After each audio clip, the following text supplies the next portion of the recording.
بسم اللہ الرحمن الرحیم احب الصالحین ولست منہم لعل اللہ یرزقنی صلاحا۔ صدر مجلس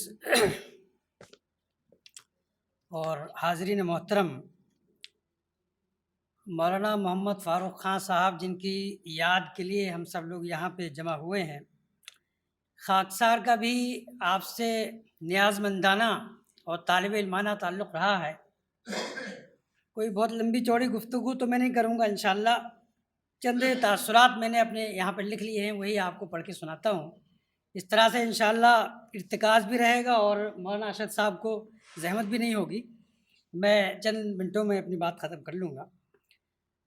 کچھ حصہ شروع کا چھوڑتے ہوئے، مولانا محمد فاروق خان 1932 کو ضلع سلطان پور کے کرپی حمزہ پور پٹھان نامی گاؤں میں پیدا ہوئے۔ پٹھانوں کے یوسف زئی قبیلے سے نسبی تعلق ہے۔ قریب میں واقع نانہال مسورن میں نشو نما پائی۔ آج ان کے گاؤں میں مولانا کے نام پر الفاروق پبلک اسکول بھی ان کی یادگار ہے، جن کی بنا و تکوین میں ان کے لائق صاحبزادے جو یہاں پہ تشریف رکھتے ہیں، مولانا طارق انور ندوی صاحب اور foundation for social care Lucknow کے روح رواں مولانا ظہیر احمد صدیقی ندوی صاحب کا نمایاں کردار ہے۔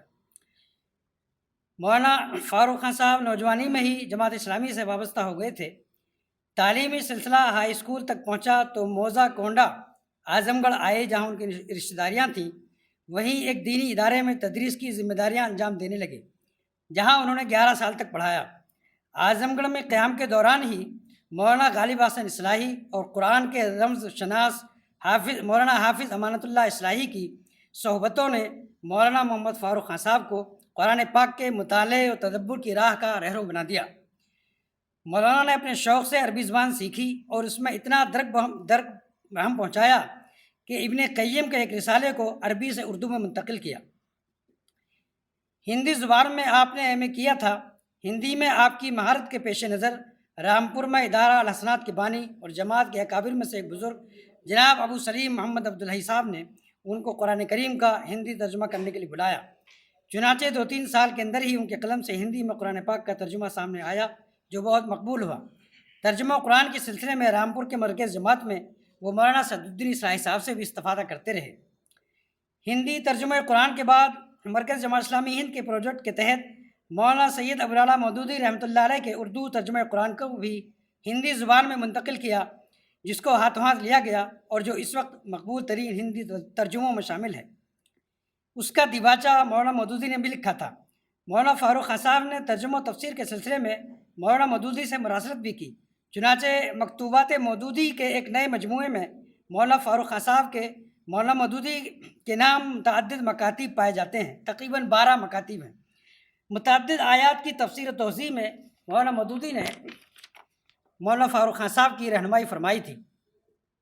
اس کے علاوہ فاروق خان صاحب نے خود بھی اردو میں قرآن کا ترجمہ کیا ہے اور اس اردو ترجمے کے محرک رامپور کے جناب سید امجد علی صاحب بنے تھے۔ اس ترجمے میں کئی مقامات پر انہوں نے والد ماجد مرحوم علامہ شبیر احمد اظہر میرٹھی کے ترجمہ و تفسیر کا تتبع کیا ہے۔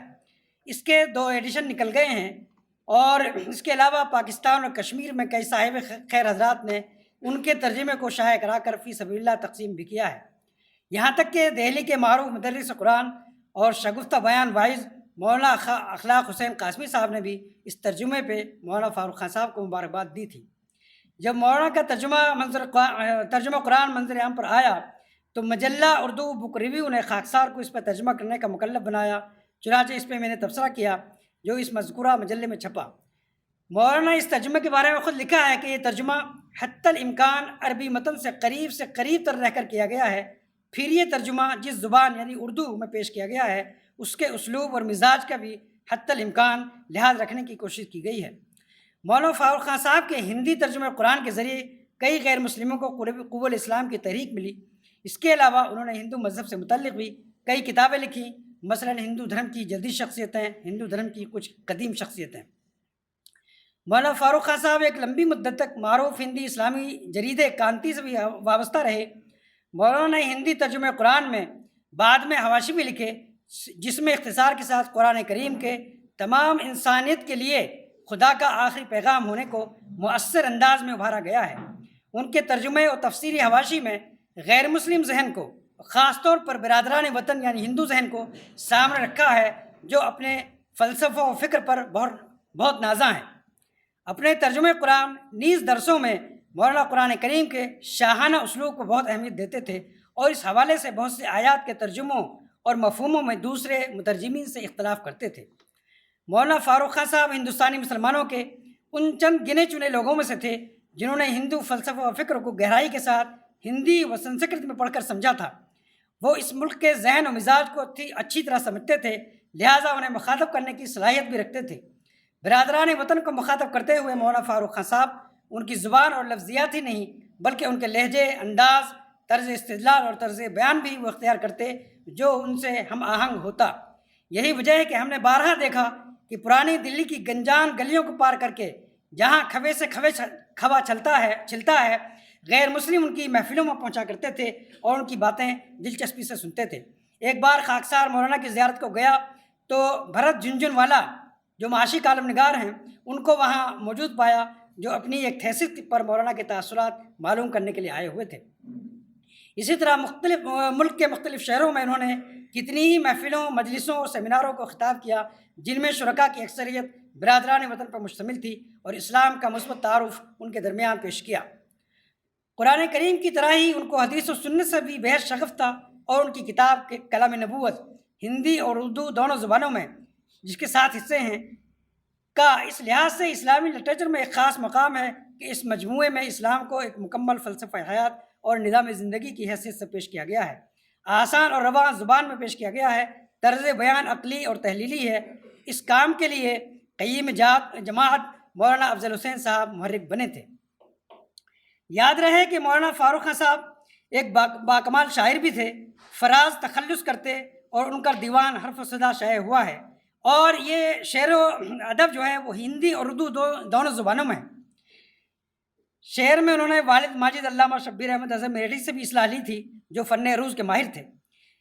زندگی نو میں خاکسار نے بھی ان کے شعری محاسن پر ایک مضمون لکھا تھا جس کو مدیر زندگی ڈاکٹر فریدی مرحوم نے بھی پسند کیا تھا۔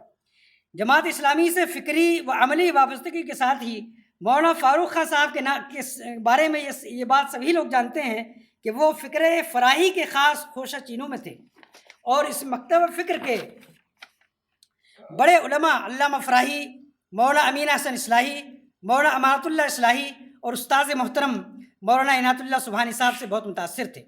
انہوں نے ایک انٹرویو میں علامہ حمید الدین فراہی کے بارے میں یوں اظہار خیال کیا: جن لوگوں سے میں سب سے زیادہ متاثر ہوا ہوں ان میں سر فہرست علامہ فراہی رحمۃ اللہ علیہ ہیں، جن کو میں دین کی آبرو سمجھتا ہوں۔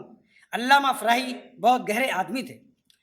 بہت سے لوگ شاید یہ نہ جانتے ہوں کہ اس سب کے باوصف وہ تصوف کے لٹریچر کا بھی گہرا مطالعہ رکھتے تھے، اور باضابطہ ایک شیخ طریقت سے سلسلہ مجددیہ میں بیعت بھی ہوئے تھے۔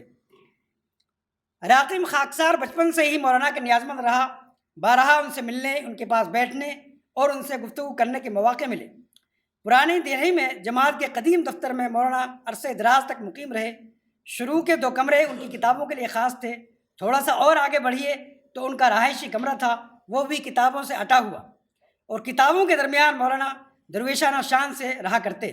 جب بھی ان کے ہاں حاضری ہوتی وہ اپنے ہاتھوں سے ابوالکلامی چائے بڑے اہتمام سے بنا کر پلاتے اور ہمیشہ کوئی نہ کوئی تحفہ دیتے۔ مولانا مرحوم سے تعلق خاطر اور نیاز مندی کی بہت سی وجہیں ہیں، ان میں سے ایک وجہ یہ بھی تھی کہ وہ والد ماجد علامہ شبیر احمد اظہر میرٹھی کے علوم و معارف کے خاص قدرداں تھے، یہاں تک کہ ان کی تفسیر سے استفادے کی غرض سے وہ ایک بار برادر مکرم مولانا انظار اللہ ہدایتی مرحوم کے ہمراہ ہمارے گاؤں اور ہمارے گھر راجنا تشریف لے گئے اور 2 دن وہاں قیام کیا، اور تفسیر مفتاح القرآن کے تفسیری مسودوں کی فوٹو کاپی کرا کے اپنے ہمراہ لے گئے۔ گائے بگائے والد مرحوم کے نام کے خط بھی آتے تھے۔ ایک بار انہوں نے والد مرحوم سے قراءت سبع اور سبت عرف کے بارے میں اپنے اشکالات پیش کر کے ان کا جواب دینے کی استدعا بھی کی تھی۔ بہرحال راکن کا یہ معمول رہا کہ جب تک دہلی میں قیام رہا گائے بگاہے مولانا فاروق خان صاحب کی خدمت میں حاضری دیتا اور ان سے علمی فکری غذا لیتا۔ علی گڑھ آنے کے بعد اس معمول میں فرق آیا، تاہم جب بھی دہلی جانا ہوا تو ان کی خدمت میں حاضر ہونے کی کوشش کی۔ تفسیر مفتاح القرآن کی پہلی جلد شائع ہوئی تو میں کتاب لے کر حاضر ہوا۔ بڑے بڑے خوش ہوئے، سینے سے لگایا اور راقم کے انکار کے باوجود اس کا ہدیہ ادا کیا۔ مولانا فاروق خان صاحب مرحوم ایک خاص روحانی اسلوب میں ڈوب کر درس قرآن دیتے تھے۔ ان کا درس قرآن بلیغ، بس میں ختم کر رہا ہوں، ان کا درس بلیغ اور مؤثر ہوتا۔ وہ نوجوانوں میں بھی بہت مقبول تھے اور ان کے ذوق، معلومات اور فہم سے قریب اور اسلوب میں گفتگو کرتے۔ مثال کے طور پر کشمیر میں نوجوانوں کے ایک پروگرام میں انہوں نے سورہ اعلیٰ کا درس دیا تھا، جسے القلم پبلیکیشن نے پیام اعلیٰ کے نام سے چھاپ دیا ہے۔ اس میں مولانا کے اسلوب کی بھرپور نمائندگی ہوئی ہے۔ مولانا فاروق خان صاحب کو کتابیں جمع کرنے اور پڑھنے کے رسیا تھے۔ جب تک صحت بہتر رہی، دہلی کے دریا گنج کی اتوار مارکیٹ کا ضرور چکر لگاتے اور کتابیں خریدتے۔ ان کی ذاتی لائبریری میں بہت نادر منتخب کتابیں تھیں جو اخیر میں انہوں نے غالباً مرکزی مکتب اسلامی کو دے دی ہیں، اور اب سے کئی سال پیشتر بہت سی کتابیں لکھنؤ کے ایک ادارے کو بھی وہ دے چکے تھے۔ خاکسار کو بہت بار ان کی لائبریری سے استفادہ کرنے کا موقع ملا۔ مولانا کے ہاں وہ کتابیں بھی مل جاتی تھیں جو عام کتب خانوں اور لائبریریوں میں بھی آسانی سے نہیں ملتی۔ ابھی باقی ہے، لیکن میں ختم کرتے ہوئے غالب کا ایک شعر آپ کے لیے عرض کرتا ہوں۔ سب کہاں کچھ لالہ و گل میں نمایاں ہو گئیں، خاک میں کیا صورتیں ہوں گی کہ پنہا ہو گئیں۔ وآخر دعوانا الحمدللہ رب العالمین۔